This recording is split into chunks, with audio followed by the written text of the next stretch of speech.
Hey everyone, this is Ross, and in today's video I have a fig that I want to review for you guys. This is a variety called Rasti's Northern Persian Unknown. So it comes from somewhere in the Middle East, and my buddy Steve gave this to me.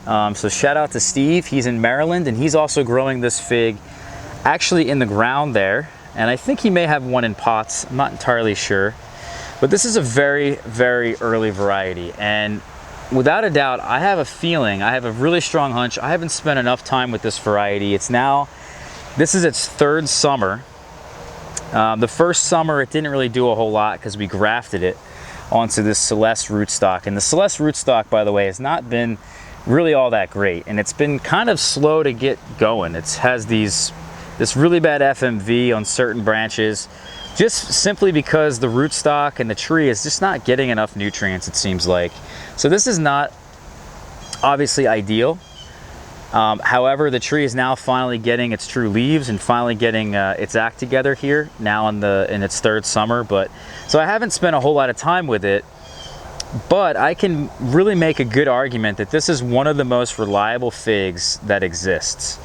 And I really do believe that because there's a couple things. First off, this is an extremely early variety. It's among the earliest. Things like Ronde Bordeaux, Improved Celeste, Mitch-Sharinska 10, Floria, Hardy Chicago. You know, this ripens just alongside those, the very early proven varieties that ripen extremely early. Same thing with a number of other ones that I have, like, you know, Verdolino, the Traces Place. There's a number of these. They all kind of ripen around the same time. Even Yellow Niches seems to do that and ripen around the same time. So for that reason, that's really important, right? That's numero uno in, you know, pretty much determining if this fig is going to work out in a climate that really isn't suitable for growing figs. Another reason is that this tree has a really short hang time. So what I mean by that is that when the fig looks like this and it's green and hard and it's inedible, after this thing starts to swell and become soft and change color, it takes only 3 days before I can pick it. So it only has a 3-day window here before this thing's perfect. You can already see it's got sugar spots on it. It's drooping, the neck is soft. I mean, this is perfectly ready to pick. It's only been 3 days, which is incredible. I don't have any fig that ripens like that. Maybe LSU Champagne ripens at day 4 or day 5. I have another fig like Nerucciolo de Elba, which is right here, that ripens around day 5 and day 6 in terms of hang time. So, you know, that's a really awesome characteristic, especially for somebody like me who's in a really rainy climate. We get rain here. I mean, it usually happens where we get a lot of rain at once, and then it stops for a bit, and then it rains again at once, or we can have many days in a row of rain. It's pretty unlikely for us not to get rain once every 10 days. So if we have a fig that's taking 10 days for me to be able to pick it, it has to be able to stand up to the rain. Otherwise, we're in trouble. In fact, tomorrow, it's gonna rain about an inch and a half. So what I've been doing is going around and seeing what figs are able to be picked, because I don't want them to spoil. I'd rather pick them just a bit underripe rather than eating a kind of fermenting or a spoiled fig. I'd rather eat that now than after the rain. However, it is important to note that this variety, by the way, and other varieties that I am gonna let them hang on the tree, have actually withstood the rain here. So this is Coldenon Blanc, which I'm gonna leave this on here. This one probably needs another 2 to 3 days. We're gonna let this one hang out here, withstand that rain, and it should be fine. Even an inch to an inch and a half, which is kind of crazy to think about. But then we have over here LSU Scots Black, which historically has actually done the same thing for me. It's really really holding up well to the rain. So we're gonna leave those on. I think LSU Scots Black probably needs another 5 or 6 days in addition to what it already looks like. So, you know, in that time, this thing only takes 3 days, and you're able to pick this, even if it's just a day under ripe, it's still almost perfectly ripe. So I'm gonna pick this now. And I think the last thing I want to mention is that this is the last fig off of this tree. Again, it didn't really, it's been taking a while to get established. It put out only about 10 figs, but the first fig was really early, and then the last fig has also been not too far after the first one. So that means it has a really short ripening window, which is another awesome characteristic for people in climates such as mine, or even climates worse. People in zone 4, zone 5, people in like the Pacific Northwest and England and Ireland, and people that live in just climates where you shouldn't grow figs. This is honestly, I think, the best one I have so far. And there's other ones that you could probably say, you can make an argument that they should be there as well, but this one so far beats them all. And I just wanted to make that abundantly clear to everybody so far. This is, of course, only my second year with it. Even though it's been through 3 summers, we got a taste last year, and now we're getting about 10 figs this year. So this is what the fig looks like. It's got your typical yellow skin here with the sugar spots, which means it's probably a honey fig.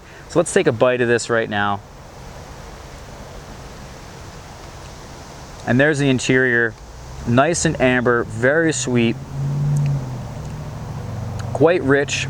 It honestly tastes a lot like honey, a lot like melons. It's sort of figgy. This is just a really nice fig.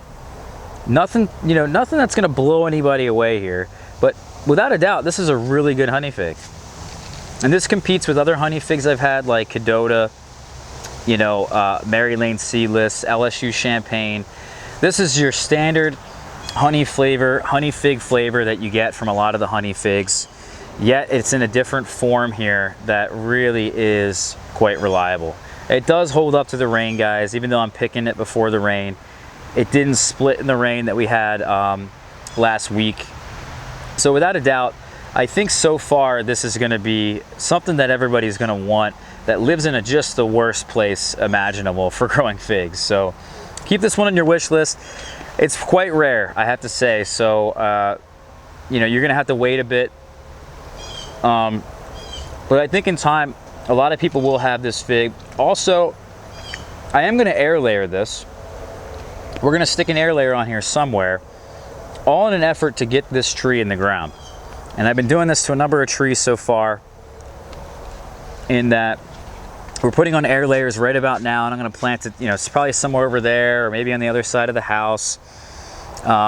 We're gonna put this one in the ground. I know my buddy Steve is growing it, and without a doubt, I have no doubts that it would work well in the ground. It may not survive, it may not be the hardiest fig, but even if it gets killed all the way to the ground, like a lot of my figs do, this one's gonna come back really strong, and it's gonna put out a lot of fruit very early. In fact, it's done fruiting now, like there's no more figs on it. However, it put out this new growth, and now it's putting out a second main crop. And that's all along these branches here, is a second main crop that's forming. So if you guys live in even a warmer climate, this may be just something that's really productive for you.